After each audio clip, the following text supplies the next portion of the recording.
यस्य सर्वे समारंभा काम संकल्प वर्जिता ज्ञानाग्निदग्धु कर्माणम तमाहु पंडितम बुधा। सुप्रभात देवियों एवं सज्जनों, कृष्ण संदेश सुधा चैनल के माध्यम से मैं धर्म प्रकाश भदौरिया गीता विश्लेषक गीता की ज्ञान गंगा में अवगाहन हेतु उपस्थित एवं मधुसूदन भगवान कृष्ण के चरणों में अगाध निष्ठा रखने वाले आप सभी प्रबुद्ध एवं विद्वान श्रोताओं का हार्दिक अभिनंदन एवं कोटि कोटि वंदन करता हूं। पिछले विश्लेषण में आप लोगों ने सुना था जिसमें गांडीव धनुर्धारी अर्जुन अपने सखा मधुसूदन भगवान कृष्ण से यह जानना चाहते थे कि हे महाबाहु, जो साधक संसार के आश्रय से रहित हो चुका है और परमात्मा प्राप्ति के मार्ग से भी विचलित हो गया, यानी इस प्रकार उभय भ्रष्ट साधक छिन्न भिन्न बादल की तरह नष्ट तो नहीं हो जाता, क्योंकि वह परमात्मा की प्राप्ति के मार्ग पर चला अवश्य, किंतु शरीर के रहते तक उसने परमात्मा की प्राप्ति नहीं कर पाई और अंत में वह विचलित हो गया। तो इस प्रकार उसका परिणाम क्या होगा, उसकी गति क्या होगी।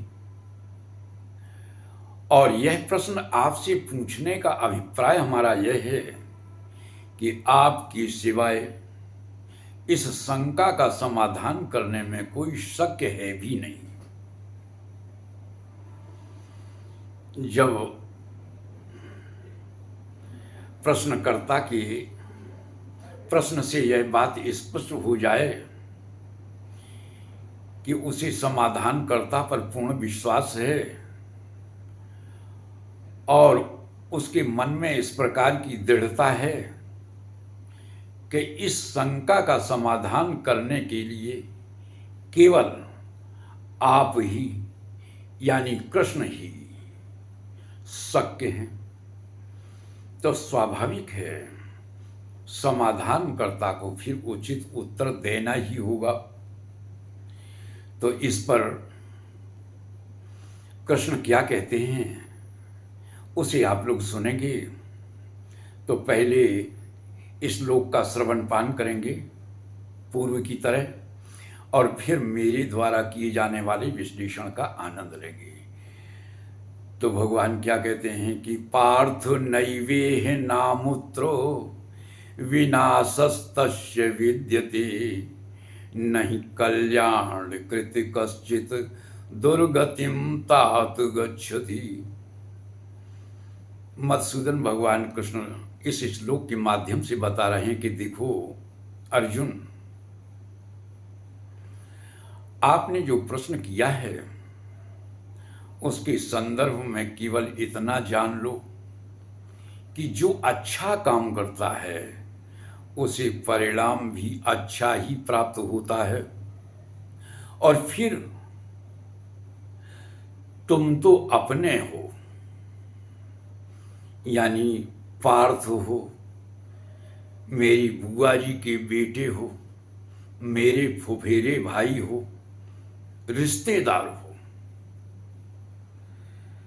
ध्यान देंगे श्रीमद् भगवद गीता के अंतर्गत जहां जहां पर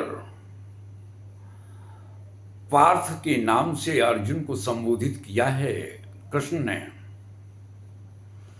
वहां पर विशेष रूप से कोई विशेष ही बात होती है।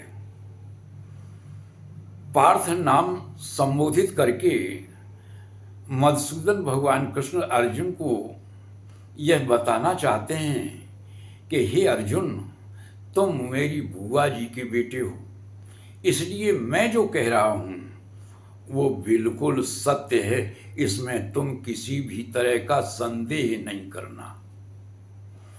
यानी जो अच्छा कर्म करता है तो स्वाभाविक है उसे परिणाम भी अच्छा ही प्राप्त होता है। सुकृतस्य सुकृतम फलम। फिर तुमने जिसके बारे में यह प्रश्न किया है, तो उसका इस लोक में क्या परलोक में भी नाश नहीं होता। तो आज की वीडियो में बस इतना ही। आज की ज्ञान चर्चा में यदि सचमुच आप लोगों को आनंद की अनुभूति हुई हो, तो हम आप सभी से यह अपेक्षा रखते हैं कि वीडियो को ज़्यादा से ज़्यादा लाइक करें, शेयर करें, अपनी आख्या दें, और यदि आप नए हैं तो चैनल को सब्सक्राइब कर बेल आइकन को अवश्य दबाएं, ताकि भविष्य में जो भी वीडियोस हमारे माध्यम से बनाई जाएं, वे सब स्वाभाविक रूप से समय पर आपको उपलब्ध होती रहें। जय श्री कृष्ण।